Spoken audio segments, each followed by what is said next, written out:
In 1995, only days before Christmas, an American Airlines Boeing 757 is on its final approach to Cali, Colombia.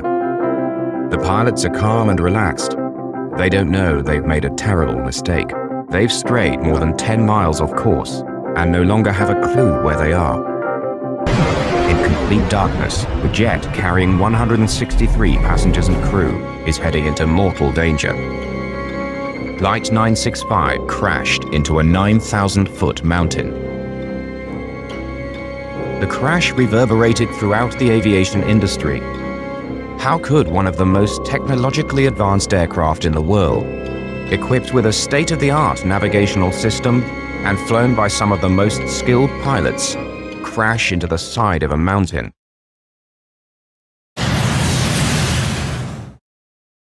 On December the 20th, 1995, American Airlines Flight 965 is preparing to depart Miami International Airport. Its destination is Cali, Colombia. Flight 965 is scheduled to leave at 4:40 p.m., but has already been delayed for 30 minutes at the gate to allow for connecting passengers. Flight 965 finally leaves the gate at 5:14 p.m., 34 minutes late. But the problems aren't over yet. As they taxi towards the runway, the tower informs them of yet another delay. American 965, stand by. Heavy seasonal traffic clogs the runways, and they're forced to wait another hour and 20 minutes on the tarmac. Finally, 2 hours late, Flight 965 is cleared for takeoff. Captain Nicholas Tafuri, aged 57, is in charge of Flight 965. He's one of American Airlines' premier pilots, with more than 13,000 hours of flying experience, over 2,000 of them in the 757. At the controls is First Officer Donnie R. Williams, aged 39.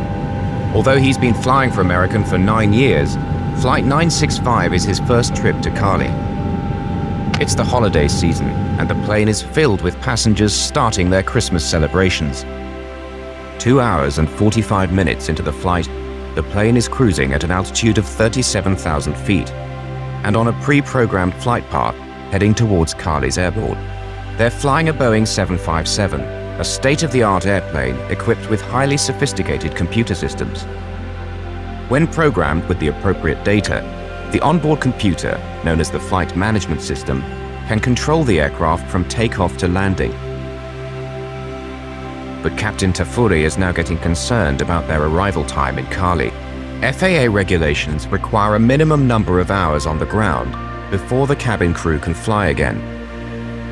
The plane and its crew are scheduled to leave Colombia the following morning, but the unexpected delays in Miami means the plane may be late into Cali and not able to leave on time tomorrow.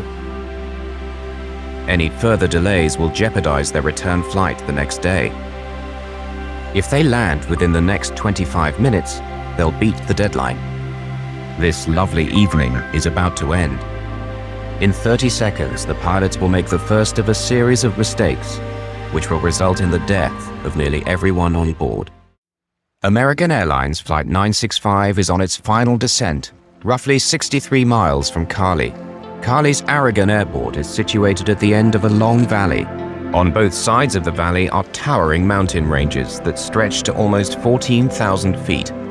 It's a formidable sight.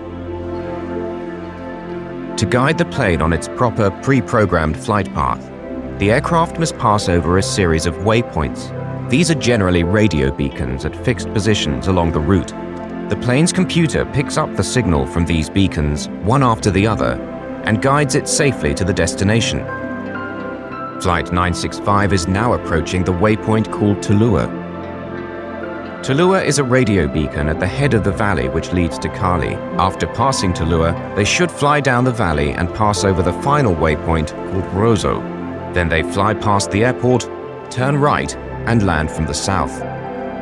Cali Air Traffic Controller Nelson Rivera will oversee the final approach of Flight 965. But he has a problem.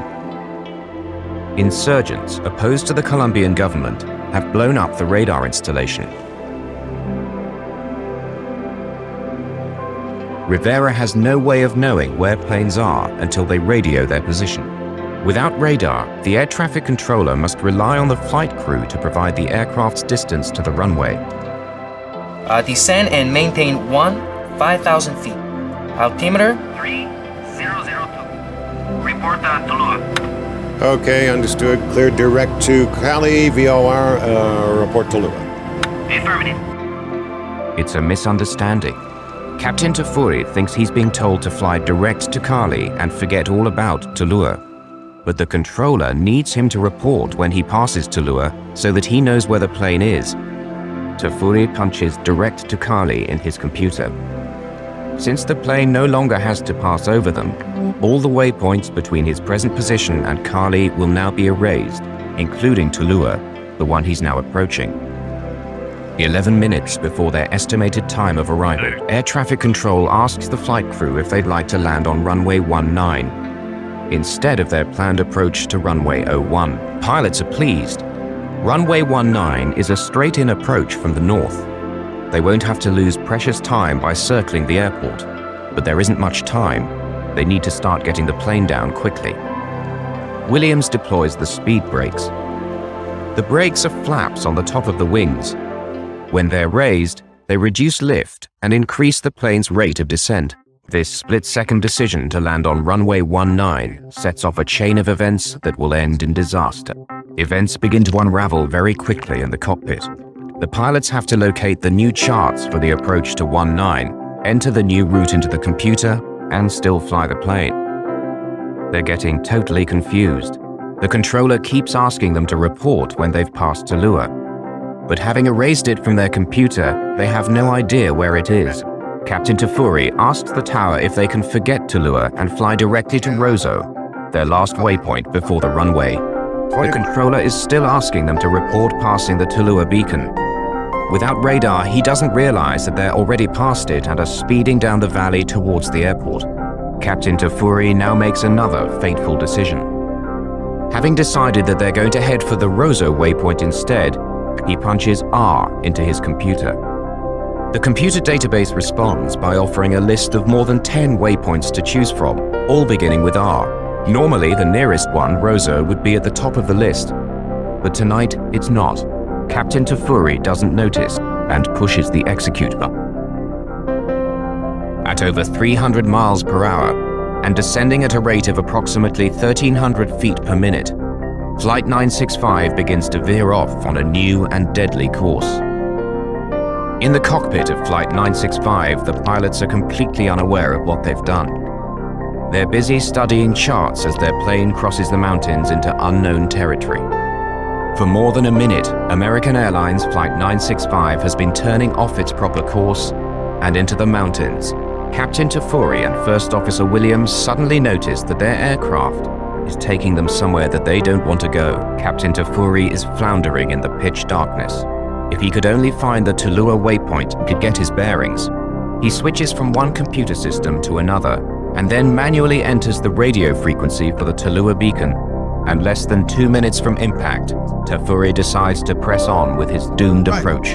The pilots don't know it, but when the plane veered off course, it crossed over the mountains. They're now in another valley, parallel with the one they should be flying down. Passengers are completely unaware that in less than 60 seconds, the aircraft traveling more than 210 miles an hour is going to crash.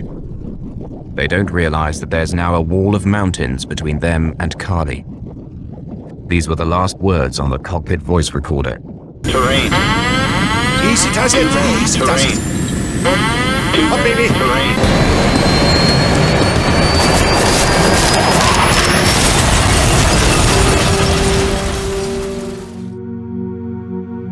At 9:42 p.m. on its final approach to runway 19, American Airlines Flight 965 seemingly vanishes without a trace. Moments after the plane's scheduled arrival, airport monitors indicate a 7-minute delay.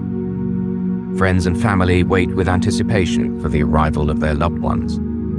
As the revised arrival time comes and goes, rumors begin to circulate throughout the terminal that air traffic control has lost contact with Flight 965. In an instant, joy turns to shock as cries that the plane has crashed spread throughout the terminal. Locals living near the town of Bulda, north of Cali, report hearing a massive explosion. Rescue teams race to the town, which lies near the base of a local mountain range that stretches as high as 10,000 feet. There are no roads. It's completely cut off. At first light, the Colombian Air Force starts searching for the crash site. They were unable to leave earlier because they had no night vision equipment. On the ground, rescue teams which had been climbing throughout the night are approaching the summit of El Diluvio. Realizing there's no way to get off the mountain by foot, the survivors of Flight 965 are still unsure if they will ever make it. The temperatures have fallen dramatically, and without protective clothing, they could die of exposure in a matter of hours.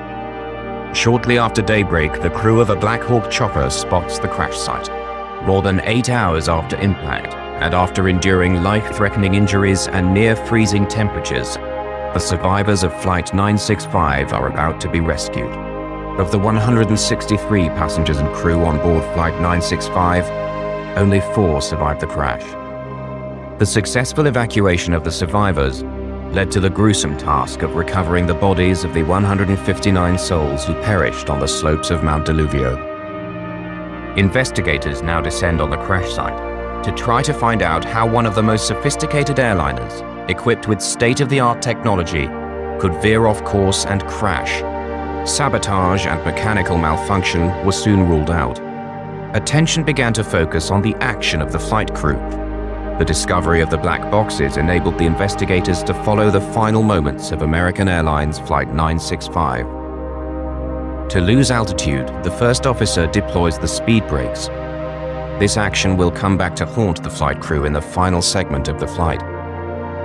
The flight crew of American Airlines 965 has unwittingly directed their aircraft off its intended course and into mortal danger. More than a minute into the turn, the pilots are unaware that the plane is flying away from Cali and is heading dangerously off course. The pilots had lost what's referred to as situational awareness. Instead of abandoning the approach and gaining altitude, Flight 965 continued its deadly descent. When the warning sounded that the plane was about to crash into the ground, First Officer Williams disengaged the autopilot within 1 second, but forgot to retract the speed brakes which had been deployed earlier. According to the official report, had they remembered to lower the speed brakes, the plane could have cleared the mountain with room to spare. A court eventually ruled that the pilots of Flight 965 had shown willful misconduct during the approach to Cali Airport.